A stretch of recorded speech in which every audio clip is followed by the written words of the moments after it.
નમસ્કાર. ધોરણ 12 વિષય ભૂગોળ, ચેપ્ટર નંબર 1 માનવ ભૂગોળ પરિચય. MCQ. પ્રશ્ન નંબર 1. નિયતિવાદના પ્રખર સમર્થક કોણ હતા? જવાબ છે કુ એલન સેમ્પલ. પ્રશ્ન નંબર 2.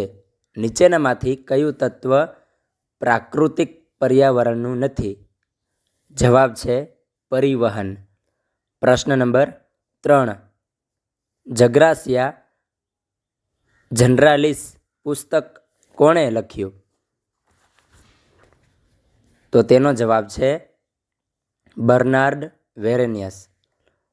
પ્રશ્ન નંબર 4. માનવ ભૂગોળમાં કેન્દ્ર સ્થાને કોણ હોય છે? તેનો જવાબ છે માનવ. પ્રશ્ન નંબર 5.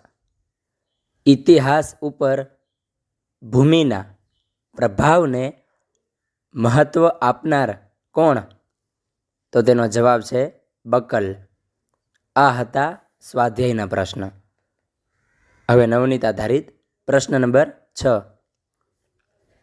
સંભવવાદ શબ્દનો સર્વપ્રથમ ઉપયોગ કરનાર કોણ હતા? જવાબ છે યુસિયન ફાવર. પ્રશ્ન નંબર 7.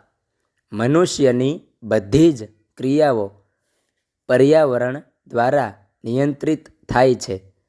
આ વિચારધારા એટલે શું? જવાબ છે સંભવવાદ. પ્રશ્ન નંબર 8. નીચેનામાંથી કયું તત્વ સાંસ્કૃતિક પર્યાવરણનું નથી? તેનો જવાબ છે જળ પ્રણાલી. પ્રશ્ન નંબર 9. પ્રાકૃતિક તત્વો અને માનવ જગત વચ્ચેના સંબંધના અભ્યાસને કઈ ભૂગોળ મહત્વ આપે છે? તેનો જવાબ છે માનવ ભૂગોળ. પ્રશ્ન નંબર 10. કયા ભૂગોળવિદે માનવ ભૂગોળ અભ્યાસ ક્ષેત્રના જુદા જુદા વિભાગો સૂચવ્યા છે? તેનો જવાબ છે બ્રુન્સ. પ્રશ્ન નંબર 11. ગ્રિફી ટ્રેલરે કઈ વિચારધારા રજૂ કરી હતી? તો તેનો જવાબ છે નવનિયતિવાદ. પ્રશ્ન નંબર 12. પ્રસિદ્ધ ભૂગોળવેત્તા જી. બ્રુન્સ કયા દેશના વતની હતા? તો તેનો જવાબ છે ફ્રાન્સ.